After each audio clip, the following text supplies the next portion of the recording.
እኔን ነው መሰለኝ ይፈልግሱ ሸሚዝ ልሰጥ ነው። እንደመታሽን ጥፊ ቢሆን ደግሜ ማስታወስ የራሱ ነው የሆነ ይቅርታ። ጣጣ የለውም።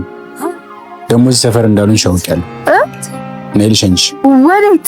ወደ ሰፈርሽ ነው። ኧረ እኔ ራሴ እሄዳለሁ። ምን ሆነሻል? ሰው ካገኝ ጥሩ አይደለም፣ አይለቀኝም። ማን ነው እሱ? አባትሽ ነው? አይ አይደለም። አዋጣ ወዛግኝ። ነይ ምንድን ነው ዝም ብለሽ የምትደነግጭ? ባለፈው ምን ሆነሽ ነው? ዶርዬ መስለኸኝ ልዘርፈኝ ነበር የመሰለኝ። ከዛ ደግሞ ስትጠጋኝ ልስመኝ መስሎኝ ደንግጬ በጥፊ መታው። እንድስምሽ ፈልገሽ ነበር ማለት። ሲጀመር ሁሉም ዱርዬ ሌባ አይደለም። ስንት ታማኝ ዱርዬ አለ።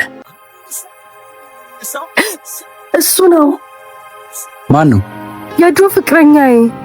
አንቺ ከአንድ ሰው ጋር እንዳለሽ አላልኩሽም? ተረጋጋ እባክህ። ምንም ማለት ነው። አንተን ያናገር የለም እባክሽ። ያማል ጀምር። በኔና በሱ ማለት አትግባ። አይመለከትም። ወደዛ ሂድ። ለነገሩ ልክ ነሽ። እኔ ምን አገባኝ? ጀሞ የናችሁ